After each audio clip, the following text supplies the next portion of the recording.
for our country's future, winning the race to be the world's leading provider of 5G cellular communications networks. It's all about 5G now. We were 4G, and everybody was saying we have to get 4G.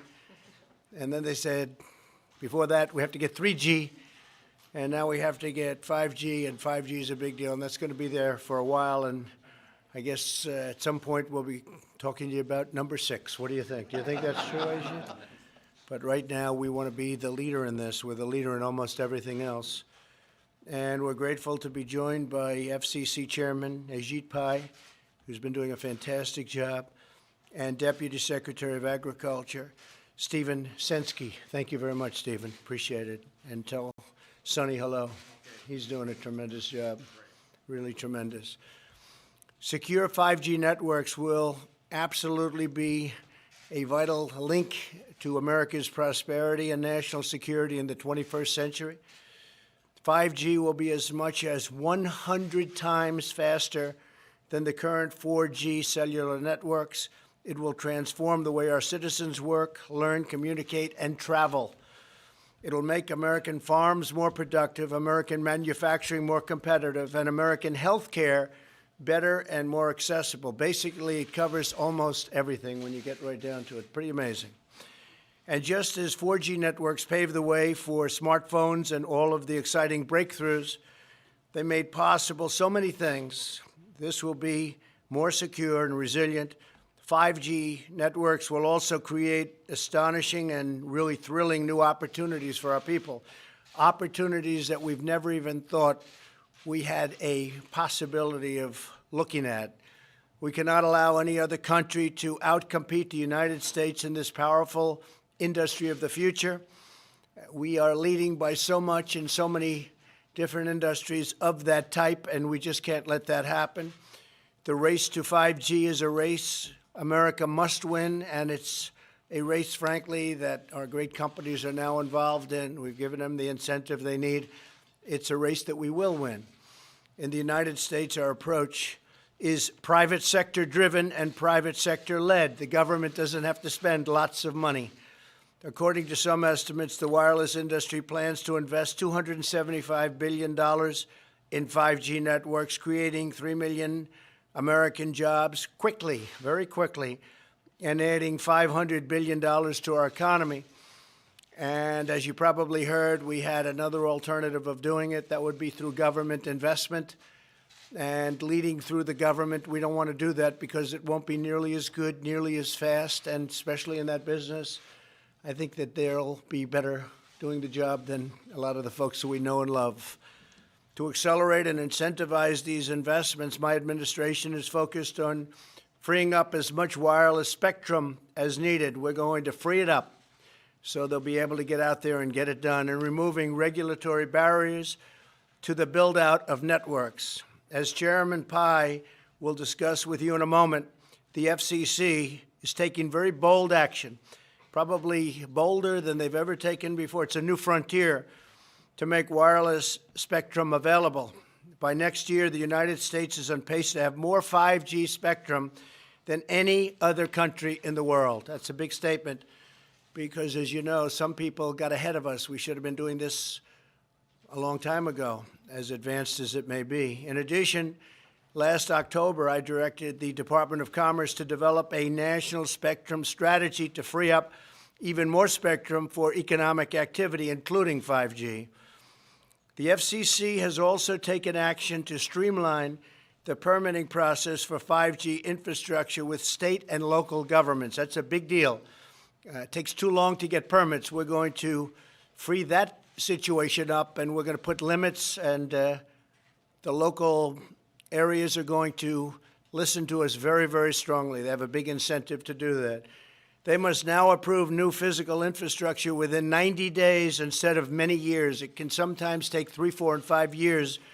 We're going to put a limit of 90 days. And there is now a cap on the unreasonable fees local governments often charge. They get greedy. They think, hey, we can really take advantage, and it ends up that everybody gets hurt. So we're putting a cap on those fees. These changes will contribute greatly to building high-speed networks across America, and it's going to happen very quickly. very, very quickly. By the end of this year, the United States will have 92 5G deployments in markets nationwide. The next nearest country, South Korea, will have 48. So we have 92 compared to 48, and we're going to accelerate that pace greatly. But we must not rest. The race is far from over. American companies must lead the world in cellular technology. 5G networks must be secure. They must be strong. They have to be guarded from the enemy. We do have enemies out there, and they will be. They must also cover every community, and they must be deployed as soon as possible. As we are making great progress with 5G, we're also focused on rural communities that do not have access to broadband at all. And we have a couple of people from the great farms that I love that I'm sure voted for me. I won't ask them, but they seemed, I think they, for the most part, yes, good. I think for the most part they did. I know that almost automatically. I'd be very surprised. But I have to say, I've been talking about broadband for rural America. The farmers and others, they have really been, they just haven't been treated properly. And now what we're doing is we're making it a priority. That's the areas we want to go to first, so they're covered. We're also working closely with federal agencies to get networks built in rural America faster and at much, much lower cost than it is even today. So now I'd like to introduce a very special man who's really worked hard and gained the respect of the world, truly, because they see what we're doing in our country, who'll be making two major announcements to accelerate our 5G future and extend broadband access to every American. No matter where you are, you will have access very quickly to 5G, and it's going to be a different life. I don't know that it's going to be better. Maybe you're happy the way it is right now, but I can say technologically it won't even be close. So, Chairman Pai, thank you very much. Please say a few words. Thank you very much.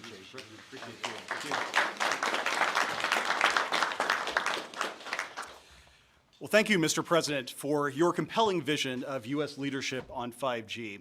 I also want to thank Larry Kudlow, the Director of the National Economic Council, for your steadfast support of this vision. Mr. President, as you observed, America must win the race to 5G, the next generation of wireless connectivity. And this matters for two key reasons. The first is national competitiveness. We want the good-paying jobs that develop and deploy 5G technologies, jobs that support some of the folks in this room, to be created here in America. We want these technologies to give our economy a leg up as we compete against the rest of the world. The second reason U.S. leadership matters is that 5G will improve Americans' lives in so many ways, from precision agriculture to smart transportation networks to telemedicine and more. We want Americans to be the first to benefit from this new digital revolution while protecting our innovators and our citizens. And as you pointed out, Mr. President, we don't want rural Americans to be left behind. And Mr. President, that's why I'm pleased to report that America is now well positioned to win the race to fast, secure, and reliable 5G. And don't just take my word for it. In February, ABI research stated, and I quote, "It is the United States who will win the 5G race in the short term."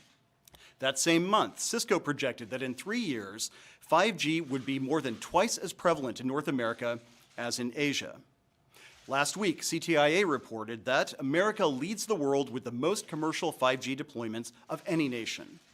And just this past Tuesday, it was reported that 5G-related job listings here in the United States increased 12% in just the past 3 weeks, according to data from an online job search service. Today, 5G is a success story, an American success story. Well, how are we getting the job done? As the lead agency on 5G, the FCC is pursuing a three-part strategy called the 5G Fast Plan. First, we're freeing up spectrum, the invisible airwaves that carry wireless traffic.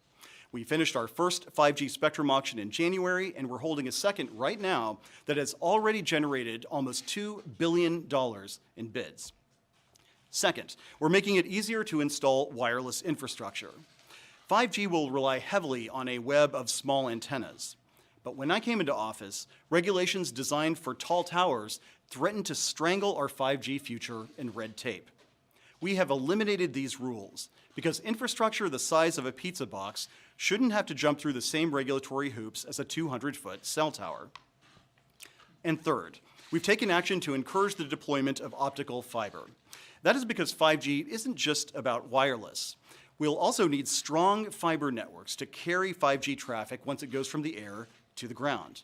And we've done a lot to make that happen, including ending heavy-handed regulations imposed by the prior administration.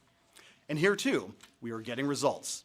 Last year, fiber was deployed to more new locations in the United States than in any year before. But in the race to 5G, our early success is still early. We still need to do more, and we will.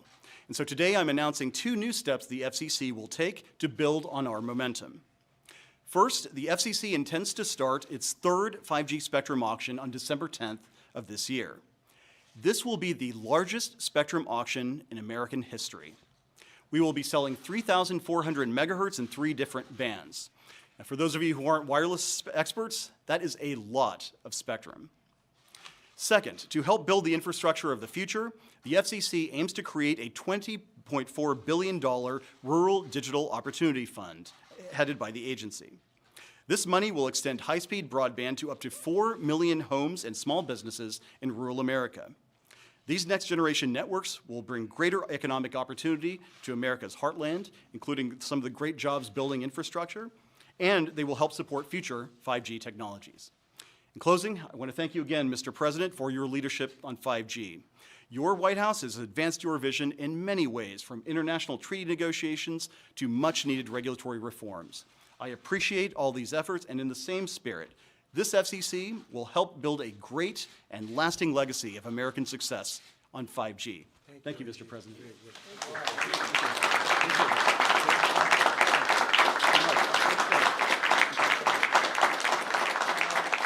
Ivanka worked very hard on this. Maybe say a couple of words.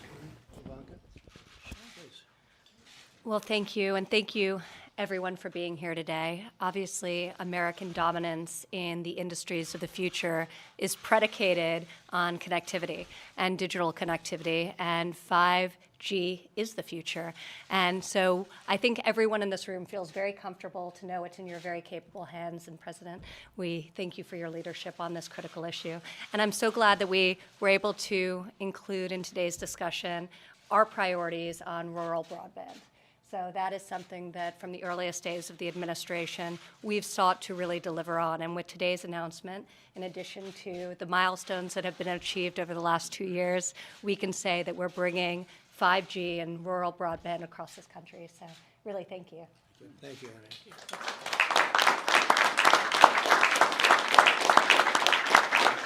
Would you like to say something on behalf of the farmers and our great people? Please. Certainly. Mr. President, we really appreciate the fact that you have put this emphasis on rural America. Right. The things that you have done in office have been tremendous for us. We look forward to the next several years of you continuing to do that. The theme that you struck today, though, of deregulation, broadening it out, and letting the American business, letting the American farmers and ranchers fix the problems of this country really rings hard with us. That's what we try to do, and that's what we'll take forward to build this nation. Thank you for your help. Thank you very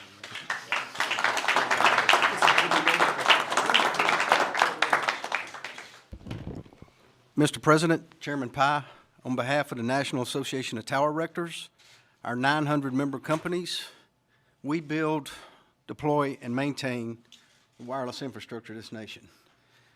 And y'all fixing to put us to work. We appreciate it.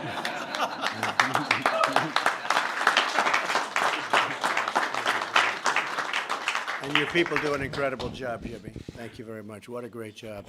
And they go up high. How high do you go? I've been up there 100 foot. Yeah. And somebody said 200 feet and sometimes more. It's a long way up. And you feel very safe, right? Who said 200? 1,000. Come here. Come here. How high do you go? Up to 1,000 feet. I don't want that job. Thank you very much. Thank you all very much. I appreciate it. It's going to be a great, great thing. Yeah. Tell us your plans about sanctuary cities and illegal matters. Well, you know, the people that are putting sanctuary cities where they're not even wanted, because as you know, in California and other places, a lot of communities want to get out of sanctuary cities. They don't want them, but they always seem to have open arms. So we thought rather than moving the illegal immigrants to other parts of the country, first of all, we're getting them, and we're doing the best we can with very bad laws. We have to change the laws, but we're apprehending thousands and thousands of people a day, and the law only allows us to hold them, as you know, for 20 days because of the most ridiculous laws probably we have in this country. If Ajit had laws like that for 5G, you wouldn't have anything built. You'd never have the first cell put up. But we have horrible, old-fashioned laws that are put in by the Democrats. We're willing to change them. We can do it in, I used to say 45 minutes. We can do it in 15 minutes, whether it's catch and release or chain migration or any of them. The asylum laws are absolutely insane. They come up, in many cases, they're rough gang members. In many cases, they're people with tremendous crime records, and they're given a statement to read by lawyers that stand there waiting for them. Read this statement, and it says, I have great fear for my life. I have great fear for being in my country, even though in some cases, some of these people are holding their country's flags and waving their country's flags, and then they talk about the fear they have of being in the country, that the flag they were waving freely. So we are looking at the possibility, strongly looking at, to be honest with you.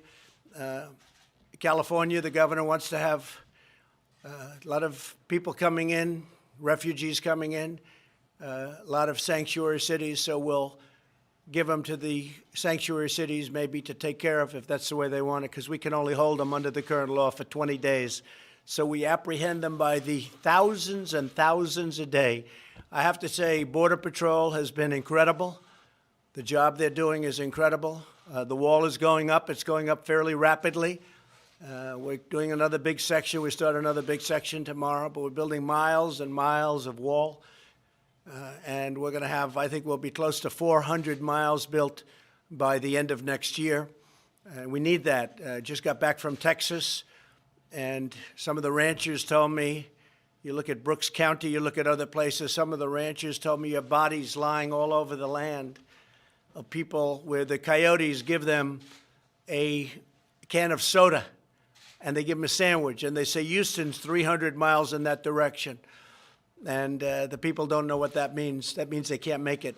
That means they have no chance, and they die. It's something I never heard. I never heard it to this extent. Many people die, and they'll say, just head in that direction. And we are doing a lot about it. If we had the wall, we wouldn't have that. If we had the wall, people wouldn't be coming up. Mexico is now apprehending and bringing back to the various countries that we're talking about, Honduras, Guatemala, El Salvador. They're bringing people back to those countries, Colombia to a certain extent, and they're going back to those countries. But we could fix that in so fast if the Democrats would agree. But if they don't agree, we might as well do what they always say they want. We'll bring the illegal, really you call them the illegals. I call them the illegals. They came across the border illegally. We'll bring them to sanctuary city areas and let that particular area take care of it, whether it's a state or whatever it might be. California certainly is always saying, oh, we want more people, and they want more people in their sanctuary cities. Well, we'll give them more people. We can give them a lot. We can give them an unlimited supply, and let's see if they're so happy. They say we have open arms. They're always saying they have open arms. Let's see if they have open arms. The alternative is to change the laws, and we can do it very, very quickly, very easily. Okay? Okay? More troops on the border as well? And we're going to put more troops on the border. Yeah, we're going to. And, you know, the thing is, our country is doing so well economically. We're setting records that a lot of people are coming up for that reason. A lot of people are coming up for bad reasons, too. We have a lot of very, very bad people with big criminal records trying to get through. And the Border Patrol's done an incredible job with them. Those are our focus. They really have done a really incredible job. And when they have been through and when they've been let through over the years, ICE all over Long Island, and they come and they get them and they take them back and we get them the hell out of here. That's happening all over our country. ICE, but the job that ICE and that really Border Patrol does is an incredible job. And law enforcement in this country the job they're doing is really incredible. You know, I don't know if you saw the crime stats, but the statistics are that crime is way down in our country over the last year, way, way down. And so that's despite all of the problems we have at the border. And we're straightening that out. So on sanctuary cities, as per your question, we are giving very strong consideration to having people after a 20-day period, because, again, you're not allowed legally to hold them for more than that. We will move them into sanctuary cities. Thank you very much, everybody. Thank you. Thank you.